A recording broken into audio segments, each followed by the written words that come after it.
Ndugu zangu wanahabari, tumeitana hapa kwa ajili ya mkutano mfupi ambao sidhani kama utachukua dakika 20. Mimi ni kwa jina naitwa Jerry Clement Matwanga almaarufu Jelikoto. Ni mwenyekiti wa CCM kata ya Temeke 14. Lengo na madhumuni ya kuitana hapa, ndugu zangu, kuna vitu vimetokea vya sintofahamu ndani ya kata yetu ambavyo tumeona bora sasa tutoke sisi kama wakazi wa kata 14 kwa ajili ya kuviweka sawa ili umma upate kuelewa nini kinachoendelea ndani ya kata yetu. Na kubwa zaidi tulichokuitieni hapa ni kwamba kuhusiana na rafiki yetu, ndugu yetu kipenzi, yeye pamoja kwa rafiki yetu lakini ni mwanadini, ni mwalimu wa dini, ndugu yetu anaitwa Nurdin Kishki.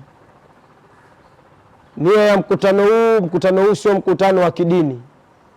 Huu ni mkutano wa wakazi wa kata 14 kuelezea scenario nzima ambayo imetokea kwenye kata yetu kuhusiana na ndugu yetu ama rafiki yetu Nurdin Kishki. Sisi tuliokuwepo hapa wote ni watu ambao tunamfahamu Nurdin Kishki, makuzi yake, udogoni kwake mpaka ipi alipofikia kwenye familia yao, wote tunafahamiana. Nikwambieni ndugu zangu wanahabari, watu wa Temeke kata 14 tuko tofauti kidogo na watu wa maeneo mengine unaweza wakasema katika ndani ya nchi hii. Sisi huku kwetu swala la Muhammad sio mtume, Yesu sio sijui mwana wa Mungu, huku sisi sio sehemu ya maisha yetu. Sisi huku tunaishi ndugu, tunaishi kijamaa zaidi. Enzi ya udogoni kwetu, ikitokea sikukuu ya Idi, watu wanakwenda kwa kina Kishki, kwa kina Jafar Ibrahim Show, kwa mzee Show, kwa ndugu yangu hapa Sayana Malongo kwao, hawa ni Waislamu. Lakini ikitokea Krismasi watu walikuwa wanakuja nyumbani kwetu sisi, wanakuja kusherehekea pale na mama yangu na mama Matwanga na ndugu zangu. Kwa hiyo sisi kule kwetu au huku kwetu kata 14 tumeishi kama ndugu, tunaishi kwa kufahamiana. Pale kwa mzee Ibrahim Show, pale kwa kina Matwanga, pale kwa kina Niko Nyagawa, pale kwa kina Alex Ruambano, pale sijui kwa kina Kalagani, hapa sijui kwa kina Chencha, hapa sijui kwa kina nani hawa. Haka tuko wengi, familia ziko nyingi. Kwa kina Saidi Hamsini, pale kwa kina Kibwana Matokeo. Kwa hiyo ni hapo kwa kina Jumapinto, tunafahamiana sisi hivyo tulivyo, na huu ni utamaduni ambao sisi tumeulisi kutoka kwa wazazi wetu. Sisi huku kwetu swala la dini sio issue. Sisi huku tunaangaliana namna wazazi wetu walivyoweza kuishi. Sasa nataka nimuelezee rafiki yetu Nurdin Kishki. Wakati tuko wadogo, mimi wakati nafanya mafundisho pale kanisani, wenzangu wao walikuwa wanakwenda madrasa, wananisubiri tukimaliza ndio twende tukacheze mpira pale shule ya Kibasila. Na wao wakienda siku madrasa, mimi nakaa nje na wasubiri. Mtafuteni, kuna mtu anaitwa Masudi bin Adamu analijua hilo. Kuna mtu anaitwa Anwar Jongo kaka yetu analijua hilo. Au mashehe ambao wako katika eneo hilo la kata 14. Sasa mimi siko huko kwenye mambo hayo ya kiimani. Mimi niko hapa kwa ajili ya kuona mmoja wa watu wangu ambao mimi ndio mwenyekiti wa kata ile ni kama anaonewa ama ananyanyasika na vitu ambavyo sisi tumevikaa, tumefikiria, tumeona sasa kuna namna na sisi ya kuweza kutoka kuja kumuongelea rafiki yetu. Nurdin Kishki ni mtu wa watu katika eneo la kata 14. Ni mtu ambaye hachagui kabila, hachagui dini kwenye kusaidia pindi pale anapoona anaweza kusaidia. Kishki amejitoa katika mambo mengi sana ndani ya kata 14. Nikianza kusema hapa, nafikiri kuna watu huko wakisikia kama anaonewa wanaweza siku likaja kwa zogo mitaani. Lakini sisi hatutaki tufikie huko. Sisi tuko kwa ajili ya kuendeleza kumpa moyo na kumtia nguvu na watu endelee kumwamini, kwa sababu yeye ni moja kati ya watu ambao wana mchango mkubwa ndani ya kata 14. Nurdin Kishki anazika misiba yote ya bagui. Kwetu sisi ikitokea misiba wanakuja makaburini watoto wa Kiarabu. Ni Mkristo, wanakuja ndugu zake kuzika. Ni mtu ambaye hachagui watu waliokuwa nao. Sasa katika makuzi yake kuna maeneo tuliachana kidogo. baada ya kwenye miaka 17 18 mwenzetu alijikita zaidi kwenye masuala ya dini. Kwa hiyo ndugu zangu, tumekuja hapa kumtaka kumwelezea namna ya Nurdin anapotundikwa msalabani kama Isa alipotundikwa msalabani. Sasa hii kusema kweli hatuwezi kukubaliana nayo kama wakazi wa kata 14. Mwenzetu tunamfahamu ambaye yeye aliamua kuchagua upande wa dini. Sisi wengine tulichagua mambo mengine kutokana na makuzi ambayo tumeweza kuishi kwenye mitaa yetu. Mwenzetu alikaa huko kwenye mambo ya dini, nafikiri sasa ameweza kuwa mwalimu au kiongozi, sio? Kiongozi mkubwa katika dini. Sasa tunapoona mwenzetu anakuja kudhalilishwa na sisi yule ni kwetu ni kama ni mtu ambaye ana mchango, sisi hii imetusikitisha sana, na ndio maana imeturadhimu sisi wakazi wa kata 14 ambao ndio eneo waliokulia na kulelewa Nurdin Kishki, na sisi wengine wote tukasema hapana, hii haiwezekani. Nurdin Kishki ni mmoja kati ya wenzetu sie. Kama nilivyotangulia pale awali, alichagua kwenda kwenye mambo ya dini. Amekaa huko, ameweza kufanya mambo mengi kwenye dini. Sasa leo wanatokea baadhi ya watu wanasema kwamba Nurdin alifanya moja, alifanya mbili, lakini sasa ukimchukua ukimweka mezani, ukikalkuleti, unaona kabisa vitu ambavyo anavyoambiwa Nurdin ni vitu vya uongo ambavyo havistahili hata kufuatishwa katika dunia hii. Nimesikia kuna mahala anasema ndani ya miaka 5 sijui aliweza kufanya mapenzi na mwanamke ambaye huyo mwanamke anaitwa Mariam Bandu. Mariam Bandu sisi ni mdogo wetu, ni dada yetu, tunaishi naye katika eneo la kata 14, na hivi ninavyokuambia Mariam Bandu ni mke wa mtu ambaye anaishi Mtoni. Sasa angalieni hapo ndugu zangu kwamba yule ni mke wa mtu ambaye ameondoka huko kata 14 zaidi ya miaka takribani 5. Leo anakuja kuambiwa kwamba anahusishwa katika tuma ambayo ya kutaka kumchafua mtu. Mara tunaambiwa sijui ameenda akamzalisha sijui dada gani, mtoto kapeleka wapi? Kwa sababu ukipiga hesabu unaambiwa sijui alifanya mapenzi na Mariamu ndani ya miaka 5. Kishki ana mtoto ambaye anazidi miaka 12. Vuta yale mashindano yake aliyokuwa anaanzisha, sasa hivi yana umri gani? 26. Wanakuja viongozi wa kiserikali, viongozi wa nchi zingine, wanakuja viongozi wa dini. Leo inakueje akafanya upuuzi ambao wanasema ndani ya miaka 5? Na mimi nikwambieni tu, mimi Kishki rafiki yangu nimekuwa naye, sio Kishki, wale wote mimi nimekuwa nao. Kuna wadogo chini, kuna Salah, kuna Kim, mimi wale wote nimekuwa nao. Tutaongea mengi, tunisichukue muda mrefu kwa sababu na wenzangu hawa wana yao ya kutaka kusema, lakini kubwa sisi lililotuleta hapa ni kuja kukataa mzigo ama madhambi yanayobebeshwa ndugu yetu pasipo na sababu yoyote. Kwa nini alafu mbona hiyo miaka 10 na ngapi haikusemwa mambo haya? Kwa nini anasemwa sasa hivi? Kuna kitu gani? Lakini niwaambieni kwa jinsi Kishki alivyo sasa hivi, na yeye dini yake inamruhusu kuwa na wake 3 mpaka 4. Sasa ingechukua chuma chochote hata Mombasa au Singida sijui Lindi Mtwara, sasa ingechukua chuma kingine, tena sio chuma, vyuma vingine, angesema aweke ndani aoe. Hizi hoja zingine ni kutaka kumchafua. Kwa hiyo sisi watu ambao tuliokuwa naye, tumeishi naye, tumeamua kutoka. Baada ya kusema haya, nimpishe ndugu yangu Omari Karagani na yeye aongezee, na baadaye ataongea bwana Jafar Ibrahim Show, ambao wote hawa sisi tumekuwa pamoja. Kwa majina naitwa Omari Karagani Ngariba, ni kiongozi wa vijana Temeke na ndo msemaji wao.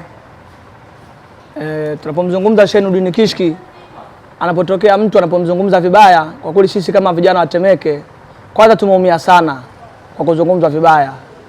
Sheikh Nurdin Kishki kwa upande sisi vijana, kuanzia kwenye mambo ya mpira, mimi nilikuwa kiongozi timu ya Vifundo, akatubeba kwa hali na mali. Tunachokitaka sisi akabajili fanyeni mpaka mhakikishe mmefika malengo yenu. Tukaenda kuchukua kombe sisi na Dondo Cup kwa msaada wa Sheikh Nurdin Kishki. Sheikh Nurdin Kishki tunapotokea misiba sisi tunatokea nini? Tunapozungumza Sheikh Nurdin Kishki kwamba sijui ameenda kwa anaalika hela sijui huko watu kwa ajili anachukua hela kwa ajili aje kwa watu kuja kuoa. Sheikh Nurdin Kishki kabla hajaita watu 100 si 200 kwa ajili ya kuoa, kashaozesha vijana pale mtaani kwangu na ushahidi. Kuna mtu anaitwa Suizaoro ana watoto si 5, kuna mtu anaitwa si Sharifu ana watoto 4, kuna mtu anaitwa Jabungota ana watoto 3, si kuna mtu si nani, wao wote hela ametoa Sheikh Nurdin Kishki kuwaozesha wake kada bado akwanza hilo swala leo wala jana. Sasa anapotokea mtu anakuja kumsemea vibaya, anamsema vibaya kwa maneno mabaya ili mali tu kumchafua, sisi kama watu watemeke, kama wanatemeke, katika hilo sisi hatuwezi kukubaliana naye. Huyo mtu ni muuni, hapuuzwe na maneno yake si sahihi. Ana hata moja analoliongea. Huyo Mariam Bando anamzungumza hivi yupo katika mikakati na yeye amechafuliwa, ndoa yake huko na rega inayumba, anaambia bwana unatembelea, amechafuliwa na tumemwambia akaenda amtafute mtu wapelekane mahakamani kwa kumchafulia, kwa kumchafua yeye na familia yake. Kitu hicho alichokifanya huyo mtu akufanya sawa sawa. Kwa sisi kama watu watemeke hatutakubaliana na hili na tupo pamoja na shehe wetu katika hili. Sisi shehe wetu ndio role model wetu kwa sisi Temeke. Kwa sisi Temeke Mikoroshini huku kulikuwa kuna magorofa. Magorofa yamekuja kwa ajili ya Kishki. Watu wanamkuja sasa kwetu kuna Waarabu huku. Njoo mje muone magorofa yalivyomwagika huku kwetu kwa ajili ya Kishki. Kile ndio atakuwa karibu na Kishki. Anatokea mtu kwa maneno yake sijui kala tena watu wengine ina baadhi inasemekana watemeke waenda kutoa maneno ya uongo huko, si kwa faida ya gani, si kwa faida ya nani, ili mradi wamchafue shehe. Katika hilo shida tuwezi kukubali na hatujakubali na hilo. Kwa hiyo tunachoweza kusema sisi kama watu wanatemeke tunachozungumza hapa, tumeumizwa sana na tumekasirishwa sana juu ya hili na tupo pamoja na shehe wetu. Kwa umoja wetu huu leo tumekuja hapa wachache, lakini siku nyingine tutaita press kubwa zaidi kwenu waandishi wa habari. Kwa umoja wetu tena watemeke, kwa makundi yote yatemeke, tutakutana kuja kuwaambia juu ya jambo hili. Kwa hiyo asanteni sana kwa kunisikiliza. Mimi naitwa Jaafar bin Ibrahim Show, ni mwananchi ninayotoka kwenye watu wa kadhi 26,000 tuliokuwa ndani ya kata ya Temeke, na nilikuwa muhimili wa kiongozi katika kata hii. Napenda kumzungumzia Nurdin Kishki kwa mapana na marefu kwa sababu tunamfahamu, tumecheza naye, tumekuwa naye. Tumesikitishwa na kitendo kinachoendelea katika mitandao ya kijamii juu ya udhalilishaji wa Sheikh Nurdin Ahmad Al-Hadal ambaye mbele anaitwa Kishki. Mambo haya yameanza kukua kwa kasi. Sisi tumekuja hapa kwa kuzingirwa na mambo matatu ambayo dhaifu na mambo machafu yasiokuwa na tija na muendelezo wa kiimani katika dini yetu ya Kiislamu. Mimi Muislamu, lakini wenzangu wengine ni Wakristo. Kumetokea na wimbi kubwa la watu wanaojiita mashekhe, wanajiita wanazuoni, kutoa taarifa katika mavyombo ya habari mbalimbali kinyume na utaratibu wa sheria. Kupitia hili tumekuja kwa mambo matatu. Jambo la kwanza la udhalilishwaji wa ubakaji wa shekhe. Shekhe amebaka kwa maelezo huyo mtu. Jambo la pili, shekhe amefanya zinaa. Zina hiyo amefanya na binti mdogo anaitwa Mariam Bando ambaye ni mke wa mtu kwa sasa. Jambo la tatu, shekhe anaozesha ndoa Waislamu kwa thamani ya mtu mmoja milioni 50. Watu 100 maana yake ni bilioni 5. Hiyo bilioni 5 shekhe anaingiziwa katika njia ipi kutokana na fedha hizo kutoka Oman na Dubai? Kwa maelezo huyo bwana huyu anaitwa Ustaz Juma na Musoma. Sisi tumekuwa na Kishki katika maisha yetu ya kawaida, maisha ambayo tumeishi tukiwa wadogo mpaka leo tunakwenda kwenye umri wa miaka 50. Sheikh Nurdin umsingizie mambo mengine, lakini hata deni ana, hata mambo ya udhalilishaji wa kukopa au magumashi hana. Leo hii tunaambiwa shekhe amebaka, kambaka binti anaitwa Jamila. Katika ubakaji huo miaka 5. Miaka 5 Kishki alishakuwa mfalme, ameshakuwa yuko juu. Sasa labda huyo Kishki mwingine na wabii Jamila mwingine. Kwa maelezo yetu sisi tunamjua Kishki ana mke wake ambaye amemtoa hapa mtaa Uzuri. Anadhalilishwa tu kwa sababu ya nafasi yake ambayo ameipigania kwa muda mrefu, ameweza kutengeneza mifumo ya yeye kuheshimika katika taifa. Sasa basi sisi tunachangazwa sana sana.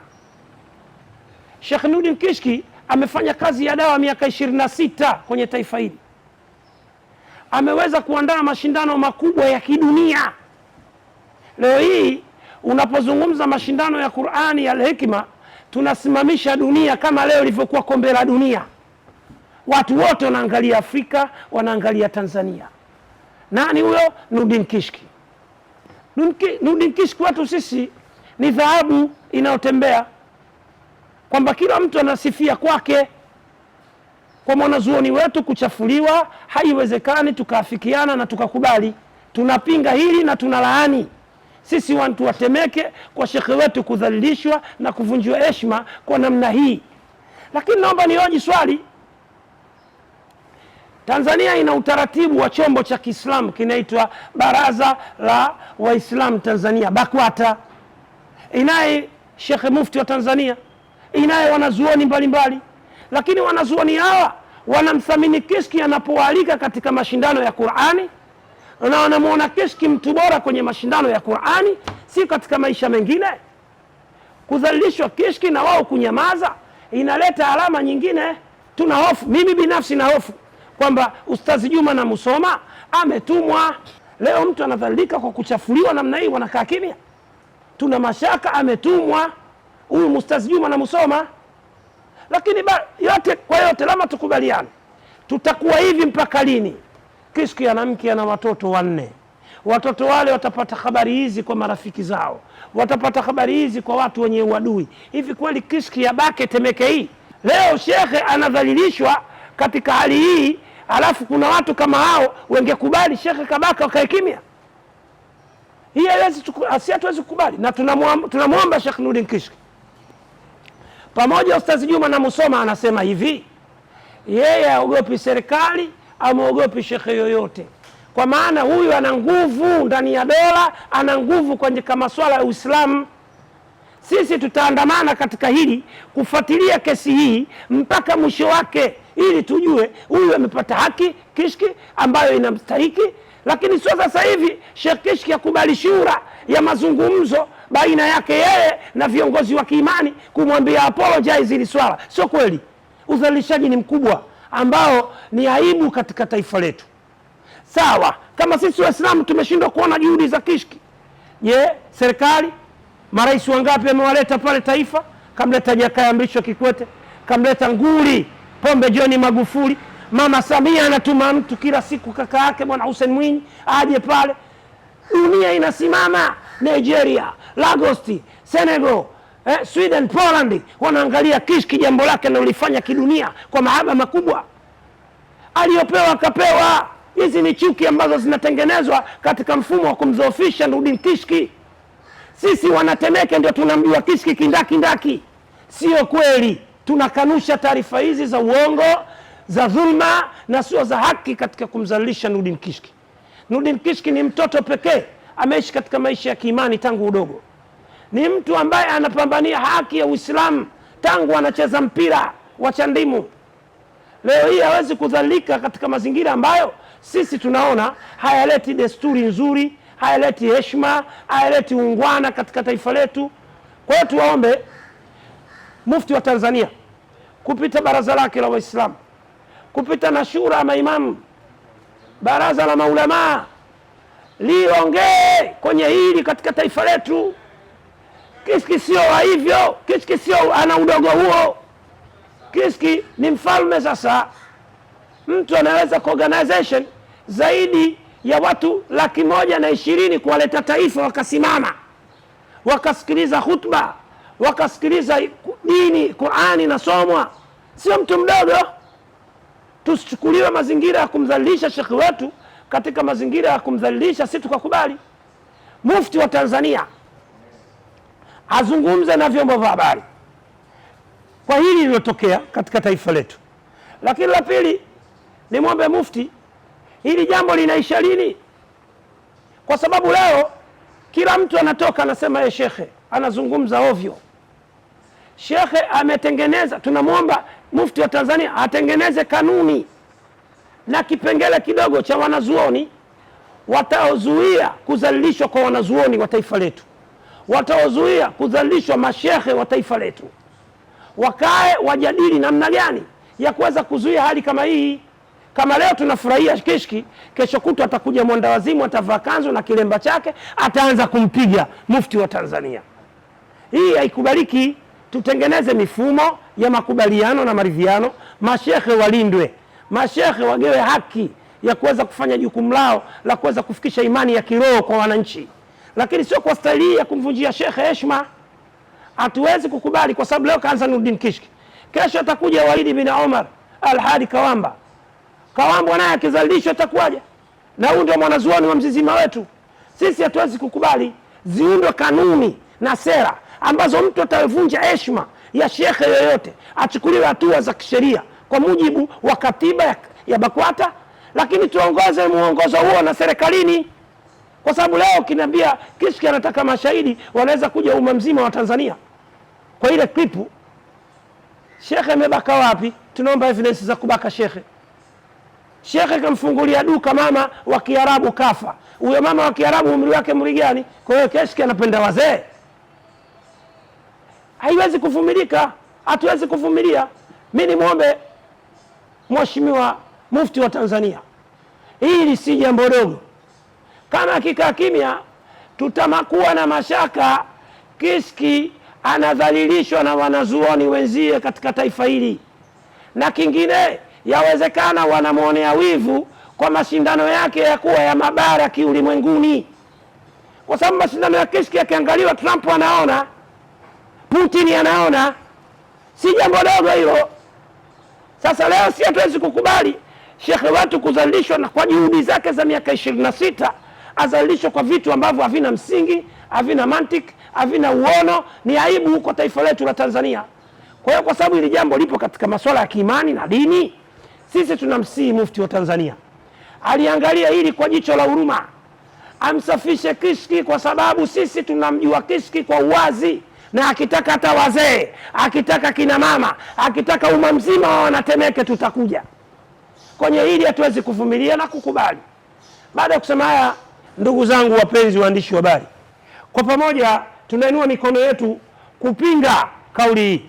Tunaipinga kauli hii kwa umoja, kwamba Kishki sio mbakaji, Kishki sio dhulma, Kishki sio mtu ambaye amefedheshwa kwa maneno ya Ustazi Juma na Musoma.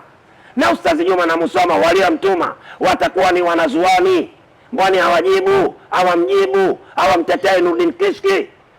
Kwa hiyo tunasema kwa pamoja, maazimio yetu, Nuruddin akaendelea kuzalishwa Wanatemeke hatutakubali. Tutakwenda mpaka ofisi ya Mufti kwenda kumwambia Mufti hili hatukubali. Sisi Kishki ni kama Messi Argentina. Unavyomuona Messi Argentina ndio Kishki Temeke.